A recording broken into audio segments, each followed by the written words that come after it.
Ma plus grande déception amoureuse, partie 2/2. Lors d'un week-end, j'étais avec une amie qui m'a invitée à un rendez-vous qui devait se tenir aux environs de 18h30 avec l'un de ses prétendants. Ayant peur d'aller seule, elle m'a demandé de l'accompagner et je n'ai pas refusé. Nous sommes arrivés au lieu du rendez-vous qui était un snack-restaurant et le prétendant de mon ami nous a donné à boire. J'ai beaucoup bu, tellement la soirée était belle puisqu'on a dansé et papoté. Et après cela, j'étais un peu saoule. Qui allait donc m'accompagner chez moi? J'ai décidé d'envoyer un message à Franck pour qu'il vienne me chercher et ne voulant pas me laisser rentrer seule dans la nuit et en plus dans cet état, il a accepté et 30 minutes plus tard, il était là. J'étais tellement heureuse de le voir et ce qui m'a encore le plus plu, c'est son geste. Franck m'a prouvé qu'il était là pour moi en venant me chercher. Ensemble, on a bu en causant jusqu'à ce qu'il me demande de ne plus boire vu mon état. J'ai obéi et il était temps qu'il m'accompagne à la maison. Nous avons décidé de marcher afin de passer du temps ensemble. À quelques pas de ma maison, je me suis engloutie dans ses bras parce que je ne voulais pas qu'il parte. Il m'a enlacée et avec une voix tendre, il m'a chuchoté à l'oreille. « Qu'est-ce qu'il y a, Ariane ?»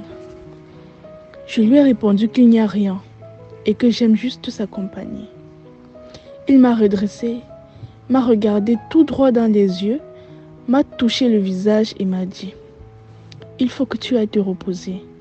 Tu es bien bourré et je n'aimerais pas que tu aies des soucis à la maison. Alors, allons-y. » Mon expression faciale lui a montré que je ne voulais pas partir et que je voulais rester avec lui.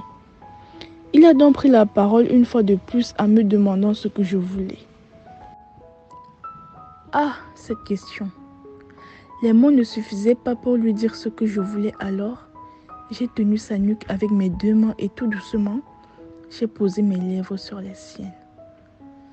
Nous nous sommes embrassés pendant plusieurs minutes et j'avoue que je ne voulais pas que ça s'arrête, mais il m'a arrêté et a demandé que je rentre. Il m'a même dit que si je refusais de le faire, il n'allait plus jamais m'adresser la parole. J'ai compris que c'était quelqu'un de bien puisqu'un autre homme aurait accepté que je reste avec lui sans se soucier de ce qui allait se passer à la maison. Cette soirée était la meilleure soirée de toute ma vie, mais aussi l'une des plus mauvaises, car après être rentrée à la maison, j'ai eu des soucis au point où mes parents ont décidé de prendre mon téléphone et de le garder jusqu'à nouvel ordre. J'étais très triste. Pas parce qu'on avait confisqué mon téléphone, mais parce que communiquer avec Franck allait maintenant être difficile. Les jours sont passés et je n'avais plus de ses nouvelles. Je pensais à lui le matin quand je me réveillais, au cours de la journée quand j'étais à l'école et le soir avant de dormir. Franck hantait mes pensées. Oui, j'étais follement amoureuse de lui. Ne pouvant pas rester sans avoir de ses nouvelles, j'ai tout fait pour récupérer ma carte SIM de mon téléphone et j'ai commencé à cotiser mon argent de poche pour acheter un petit téléphone où je l'ai mise. J'ai enfin réussi à le joindre et on a continué à échanger comme auparavant. Il m'a demandé pourquoi est-ce qu'il m'écrivait et je ne répondais pas. Je lui ai tout expliqué du début à la fin et il a compris. Plusieurs jours après avoir repris contact avec lui, on a décidé de se revoir et c'est là que la relation amoureuse a débuté. Personne n'a fait des avances à l'autre. Tout est venu naturellement et j'ai trouvé cela incroyable.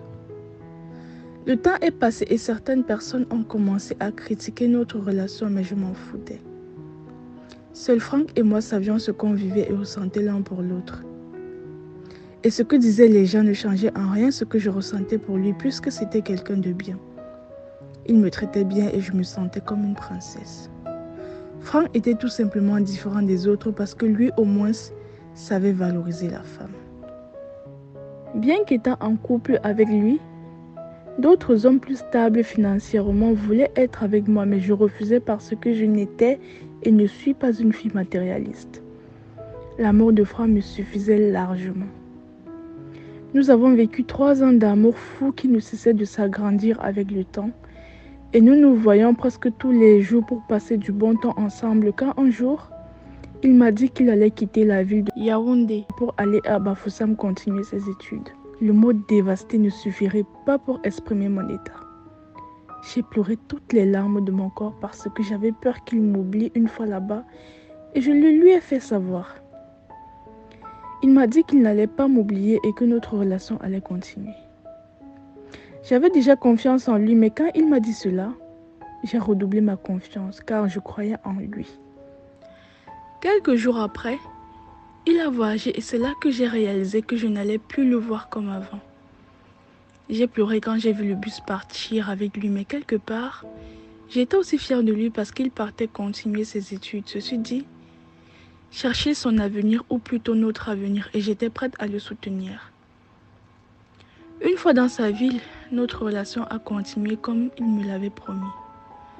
On s'écrivait tous les jours et on faisait même des appels vidéo pour se voir. Des fois, il venait dans ma ville pour voir sa famille et pour me voir aussi. Notre amour était toujours aussi intense. Mais après avoir passé 1 an à Bafoussam, mon frère est devenu bizarre. Il est devenu distant. Il me parlait à peine et quand même il parlait, ce n'était plus avec amour. Et quand j'appelais, il répondait à peine. Inquiète, je lui ai demandé ce qui n'allait pas et il m'a dit que tout allait bien. Je lui ai fait part de mes remarques, mais il m'a fait comprendre que je me faisais des idées et que tout allait bien. Le temps est passé et les choses allaient de mal en pire. J'avais l'impression de forcer une relation qu'on avait débutée tous les deux et cette situation me faisait énormément souffrir. Mais je l'aimais toujours et j'étais prête à me battre pour sauver notre relation parce que c'est avec lui que je voulais finir ma vie et personne d'autre. Un soir, alors que j'étais couchée dans ma chambre et prête à lui dire bonne nuit, j'ai reçu un message de lui qui m'a fait couler les larmes comme jamais. Dans ce message, Franck disait qu'il ne voulait plus de moi parce que notre relation n'allait aboutir à rien. J'ai cru rêver, mais non, ce n'était pas un rêve. Et le pire dans tout ça, c'est qu'il me l'a dit par message. J'avais horriblement mal que je lui ai envoyé des notes vocales en pleurant et en lui suppliant de revoir sa décision, mais il ne voulait pas. Je n'ai pas réussi à dormir cette nuit et le lendemain, j'ai fait semblant d'aller à l'école, mais je suis allée m'asseoir dans un stade. J'avais besoin d'être seule. Inutile de vous dire que j'ai encore pleuré là-bas. Et cela a continué pendant des mois. Je suis tombée dans une profonde dépression. J'avais perdu goût à la vie et je voulais même que la mort m'emporte. La décision de Franck m'avait tout simplement détruite. Cela fait plusieurs années que cette histoire s'est passée, mais il m'arrive encore de penser à lui et de me demander ce qui s'était passé pour qu'il me dise que notre relation n'allait aboutir à rien. Il ne m'avait même pas expliqué la raison alors. À l'heure d'aujourd'hui, je me pose encore la question. Je m'appelle Ariane et voici mon histoire. Merci de vous abonner et surtout, activez la cloche de notification pour ne rater aucune vidéo. Merci.